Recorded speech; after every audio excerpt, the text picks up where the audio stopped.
शरीर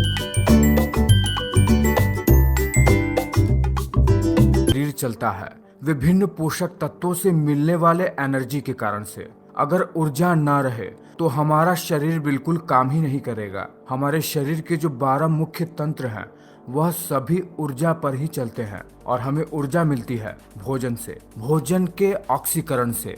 अगर जो भोजन हम खाते हैं उसका पाचन होगा ही नहीं तो हमें एनर्जी तो मिलेगी ही नहीं। साथ ही साथ वह पोषक तत्व जो हमारे शरीर को बनाते हैं, जैसे प्रोटीन जो हमारे मसल्स को बनाती है और उसकी मरम्मत करती है, विटामिन्स जो मिनरल्स को अब्सॉर्ब करने का काम करते हैं, और कुछ खास मिनरल्स जो ब्लड जैसे चीज़ों को बनाते हैं, अगर वो चीज़ें हमें मिलेंगी ही नहीं तो हमारा शरीर प्रॉपर तरीके से काम ही नहीं करेगा। और यह सब हमें मिलता है भोजन से, और केवल भोजन खाने से ही हमें पोषक तत्व नहीं मिलते हैं। उस भोजन का पाचन होता है, जिसके बाद हमारे पेट में मौजूद ब्लड वेसल्स भोजन में मौजूद उन पोषक तत्वों को अवशोषित कर शरीर के विभिन्न भागों में पहुंचा देते हैं, तभी हमें पोषक तत्व मिलते हैं। तो अगर अब तक आप यह बात जानते ही नहीं हैं कि भोजन पचता कैसे है, आखिर जो खाना हम खाते हैं वो पचता कैसे है, तो अब तक आपका जीवन एक मामले में अधूरा ही है,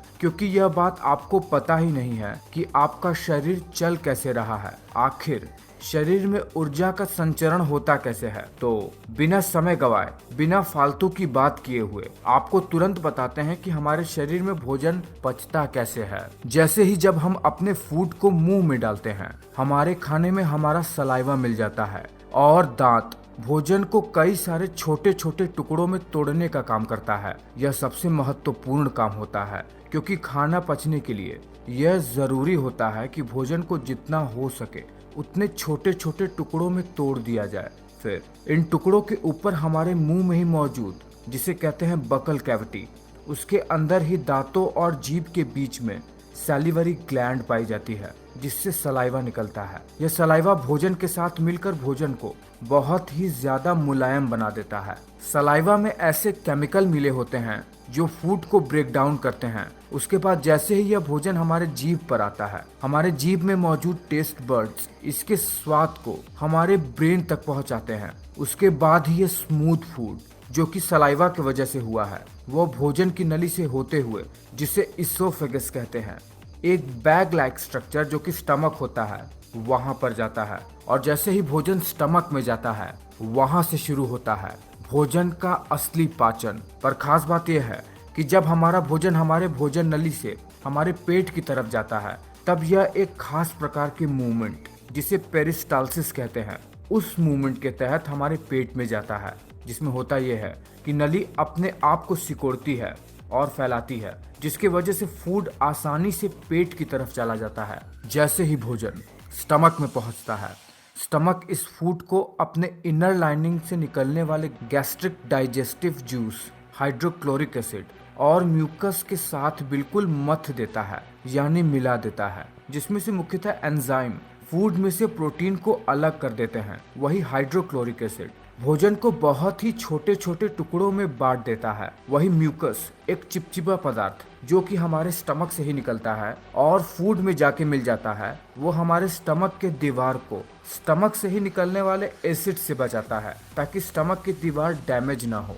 स्टमक में से निकलने वाले हाइड्रोक्लोरिक एसिड की वजह से पेट में मौजूद और फूड में मौजूद कुछ हानिकारक बैक्टीरिया हमारे पेट में ही मर जाते हैं, जिससे बैक्टीरिया हमारे शरीर को बहुत ज़्यादा डैमेज नहीं पहुंचा पाते हैं। अगर आप इस चित्र को ध्यान से देख पा रहे हैं तो आप देख रहे हैं कि स्टमक से जुड़ा हुआ है हमारा स्मॉल इंटेस्टाइन, यानी हमारी छोटी आंत, हमारा फूड जो कि पेट में ही मौजूद कई सारे डाइजेस्टिव गैस्ट्रिक जूस के साथ मिल जाता है। उसके बाद इसमें मिले हुए मिक्स मटेरियल को काइम कहा जाता है, और यह काइम अब स्टमक से स्मॉल इंटेस्टाइन की तरफ बढ़ने लगता है। इस पूरे प्रोसेस में लगभग 2 घंटे का समय लगता है, जो कि अलग अलग फूड पर निर्भर करता है। जैसे ही ये भोजन स्टमक से छोटी आंत की तरफ बढ़ता है, इसमें और भी कई तरीके के केमिकल रिएक्शन होने लगते हैं। हमारी छोटी आंत लगभग 7.5 मीटर तक लंबी होती है, जो कि बहुत ज्यादा कॉइल्ड स्ट्रक्चर होता है, यानी बहुत ही कॉम्प्लेक्स कॉइल्ड स्ट्रक्चर होता है हमारी छोटी आंत का। छोटी आंत भी 3 भागों में बटा रहता है। सबसे ऊपर का भाग जिसे कहते हैं डुओडेनम, उसके बाद स्मॉल इंटेस्टाइन का दूसरा भाग आता है जिसे कहते हैं जेजुनम, फिर आता है स्मॉल इंटेस्टाइन का सबसे आखिरी पार्ट इलियम। जब फूड स्टमक से स्मॉल इंटेस्टाइन में आता है तो वो सबसे पहले डुओडेनम में आता है, जो कि सबसे इम्पोर्टेंट पार्ट होता है छोटी आंत का। इसमें लीवर से आया हुआ बाइल जूस और पेनक्रियास से आए हुए पेनक्रियाटिक जूस फूड के साथ मिल जाते हैं। लीवर से आया हुआ बाइल जूस जो कि स्टमक से आए हुए भोजन के साथ मिल जाता है, उसके वजह से भोजन में मौजूद फैट्स अपने छोटे छोटे फैटी एसिड के स्वरूप में बदल जाते हैं, जिसकी वजह से इनका अब्जॉर्प्शन शरीर में आसान हो जाता है। वही पैनक्रियास से निकलने वाले पैनक्रियाटिक जूस की वजह से कार्बोहाइड्रेट, शुगर और ग्लूकोज में टूट जाते हैं, वही प्रोटीन अमीनो एसिड में टूट जाते हैं। अब जब इन जूस की मदद से भोजन में पाए जाने वाले महत्वपूर्ण पोषक तत्व अपने छोटे छोटे स्वरूप में आ जाते हैं, तो इसके कारण से छोटी आंत से यह ब्लड स्ट्रीम में अब्सॉर्ब होने के लिए तैयार हो जाते हैं। छोटी आंत के दूसरे हिस्से जेजुनम में पहुंचते ही छोटी आंत के दीवार पर मौजूद छोटी छोटी फिंगर लाइक स्ट्रक्चर जिसे विलीज कहते हैं, उनमें मौजूद छोटी छोटी ब्लड कैपिलरी में इन पोषक तत्वों का अब्जॉर्प्शन शुरू हो जाता है और यह प्रोटीन, कार्बोहाइड्रेट और फैट जैसे चीजें अब ब्लड वेसल में जाकर पूरे शरीर के विभिन्न अंगों में और शरीर के बाकी के अंगों में पहुंचने लगते हैं। धीरे धीरे इनका पाचन होते ही ये भोजन छोटी आंत के तीसरे हिस्से इलियम में पहुंच जाते हैं, जहां पर इन भोजन में मौजूद मिनरल्स का भी अब्जॉर्प्शन शुरू हो जाता है, जहां से हड्डियों वाले और खून जैसे चीजों को बनाने वाले खनिज तत्व शरीर के विभिन्न भागों में पहुंच जाते हैं। इतना सब होने के बाद भोजन छोटी आंत से बड़ी आंत की तरफ बढ़ जाता है, जहां पर हमारे शरीर के लिए पानी का अब्जॉर्प्शन होता है और कुछ ऐसे मिनरल्स जो छोटी आंत में अब्सॉर्ब नहीं हो पाए थे, वो बड़ी आंत में से होकर ब्लड स्ट्रीम में चले जाते हैं।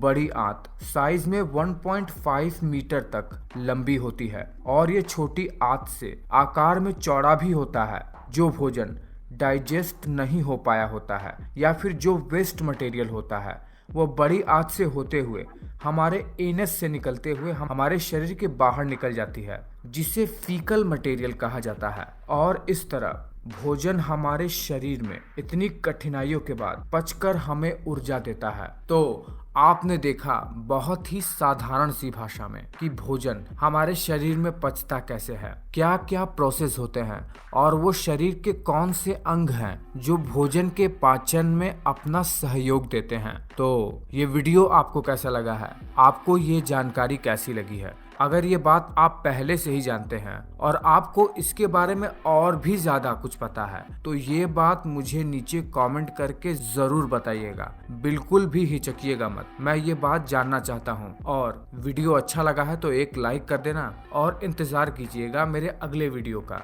उम्मीद करता हूँ